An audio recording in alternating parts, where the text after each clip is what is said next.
జై శ్రీకృష్ణ. మనం ఇవాళ రుక్మిణీ మాత పుస్తకంలో 11వ అధ్యాయానికి చేరుకున్నాం. దీని పేరు ద మ్యారేజ్ ఆఫ్ సుభద్ర, అంటే సుభద్ర వివాహము. ఈ కథ అంతా కూడా మహాభారత సంగ్రామానికి అంతర్భాగంగా, అంటే ఈ కథలో మహాభారత సంగ్రామం అంతర్భాగంగా జరుగుతూ ఉంటుందన్నమాట. అంటే అప్పుడున్నటువంటి పరిస్థితులు, అక్కడ నేపథ్యాలు, వాటి గురించి ప్రజల సంభాషణలు, ఇవన్నీ మనము ఇందులో చూస్తాం. గత అధ్యాయంలో సుజాత దగ్గరికి అంబ వచ్చి రావడము, అంబ ఒంటి మీద ఉన్నటువంటి గాయాలు చూసి సుజాత అడుగుదాం అనుకునేటప్పటికీ అంబ వెళ్ళిపోవడము జరుగుతుంది. ఇప్పుడు మళ్ళీ మనం ఈ కథలోకి వెళ్దాం. అంబ అలా వెళ్ళిన తర్వాత సుజాత చాలా టెన్షన్ పడుతుంది. అంబ గురించి చాలా ఆందోళన చెందుతుంది. అంటే తనకి ఇంకా మళ్ళీ తన భర్త ద్వారా దౌర్జన్యం ఎదురవుతుందని తెలిసి చాలా బాధపడుతుంది. తను ఏం చేయలేకపోతున్నాను అని. తను ఒకవేళ బయటికి వెళ్ళి ఏదైనా హెల్ప్ చేద్దామన్నా కూడా తను వెళ్ళలేని పరిస్థితి. ఇంకా తన దగ్గర పరిష్కారం ఏం లేక అంబ కోసం ఎప్పుడు వస్తుందా, తను ఎలా ఉందా అని నిరీక్షణ చేస్తూ ఉంటుంది.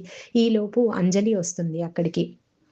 అప్పుడు అంజలితోటి తన యొక్క బాధని, ఆందోళనని పంచుకుంటుంది. అంజలి అంటుంది, మాతకు అన్నీ తెలుసు, అందుకనే అంబ కోసమే పోయినసారి మాత వచ్చినప్పుడు ఆ కృష్ణ ధ్యానం గురించి, రాధమ్మ, తర్వాత దివ్య ప్రేమ, ఆ కథంతా చెప్పారు కదా, అది అంబ కోసమే చెప్పారు అని చెప్పి అంజలి అంటుంది. ఆ తర్వాత కొన్ని రోజులకి మళ్ళీ అంబ వస్తుంది మన భవంతికి.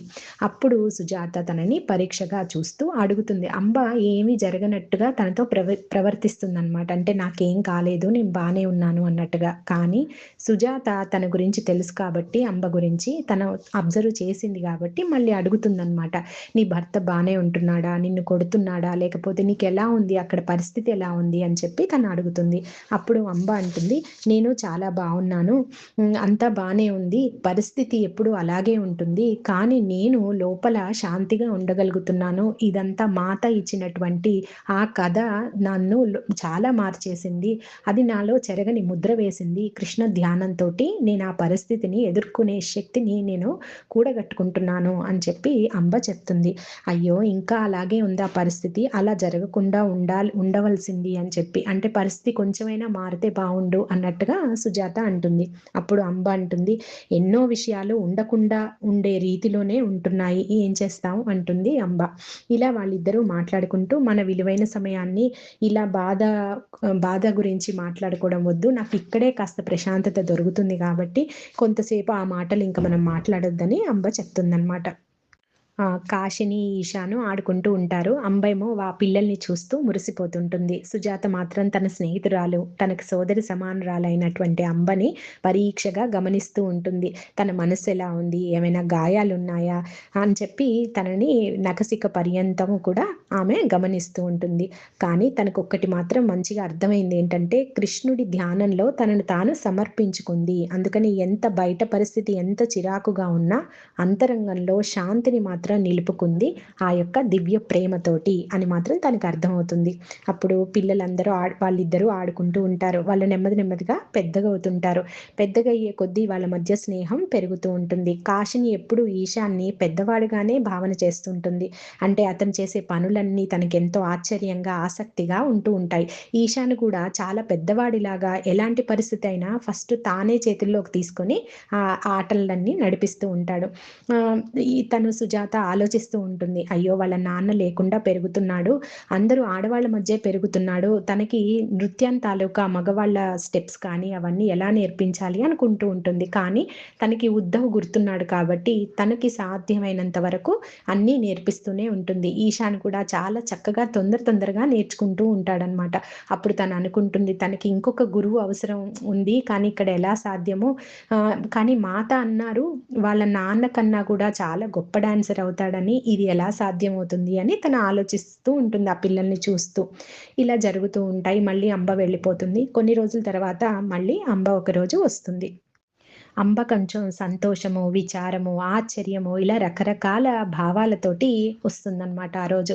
అప్పుడు అడుగుతుంది, ఏంటి, ఎందుకు నువ్వు అలా ఉన్నావంటే, ప్రజలకి ఏం ఆలోచించాలో ఏం చేయాలో అర్థం అవ్వట్లేదు, అందరూ సతమతమైపోతున్నారు అంటుంది. దేని గురించి మాట్లాడుతున్నావు అని చెప్పి సుజాత అంటుంది. ఓహో, నీకు తెలియదు కదా బయట పరిస్థితులు అని.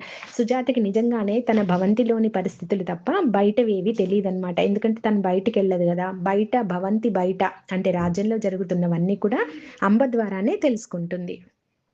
అప్పుడు అంబ చెప్తుంది, కురువంశంలో మనస్పర్ధలొచ్చాయి అని చెప్పి.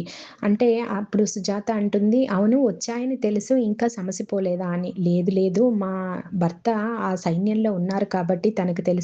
ఈ విషయాలన్నీ నీ ప్రియమైన అర్జునుడికి కూడా సంబంధించినవి" అంటుంది. అప్పుడు మళ్ళీ సుజాతలో ఆసక్తి మొదలవుతుంది. ఏమైంది? ఏంటి? అని చెప్పి తను అడుగుతుంది. అప్పుడు అప్పటి పరిస్థితులన్నీ కూడా ఇలా చెప్తోందనమాట అంబ.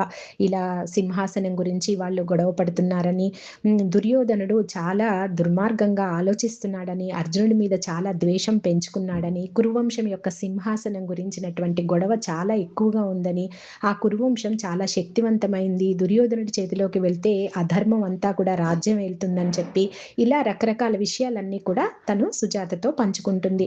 రాజకీయ లబ్ధి కోసమే వాళ్ళు సంబంధాలు కలుపుకుంటూ ఉంటారు. దుర్యోధనుడి ఆలోచన పాంచాల రాజ్యంలో ఉన్నటువంటి సైన్యం శక్తివంతమైంది. ద్వారకలో ఉన్న సైన్యం శక్తివంతమైంది. కాబట్టి వివాహ ప్రయత్నంగా ముందు పాంచాల దేశాన్ని తను తీసుకుందాం అనుకుంటాడు. అక్కడ ఆ ప్రయత్నం అది తనకి విఫలమవుతుంది. ఆ తర్వాత ద్వారకతోటి సంబంధం పెట్టుకుందాం అనుకుంటాడు. కానీ కృష్ణుడిని అతను అప్రోచ్ అవ్వలేడనమాట. అందుకని బలరాముడి ద్వారా మొత్తానికి సుభద్రతోటి అతను ఎంగేజ్‌మెంట్ అంటే పెళ్లి నిశ్చయం జరుగుతుంది. దుర్యోధనుడికి సుభద్రకి. అలా ఇప్పుడు వాళ్ళ వివాహం జరుగుతోంది. కానీ నీకు తెలుసు గదా! అర్జునుడు సుభద్ర వాళ్ళు ప్రేమించుకుంటున్నారని. ఈ విషయం బలరాముడికి తెలియక తను మాట ఇచ్చేశాడు తనకి దుర్యోధనుడికి. కాబట్టి ఇప్పుడు ఏం జరుగుతుందో తెలీదు. సుభద్ర రుక్మిణి మాత దగ్గర సహాయం కోసం వచ్చింది. మాత ఏం చేస్తారో మరి, ఈ వివాహం ఏం జరుగుతుందో ఏంటో అని చెప్పి వాళ్ళు అప్పుడు ఉన్న పరిస్థితుల్ని వాళ్ళు టెన్షన్‌గా మాట్లాడుకుంటూ ఉంటారనమాట. అప్పుడు వాళ్ళిద్దరూ అనుకుంటారు, మనము మన బ లోటస్ పాండ్ సరస్సు దగ్గర ఉన్నటువంటి అంబికాదేవిని మనం ప్రార్థిద్దాము. రుక్మిణీ మాత, శ్రీకృష్ణుల వారు ఏదో ఒక లీల చేస్తారు అని చెప్పి వాళ్ళు అనుకుంటారనమాట. ఆ తర్వాత జరిగిన కథ మనకి తెలుసు. అప్పుడున్న పరిస్థితిని బట్టి వాళ్ళు ఇవన్నీ మాట్లాడుకుంటున్నారు. అది. జై శ్రీకృష్ణ.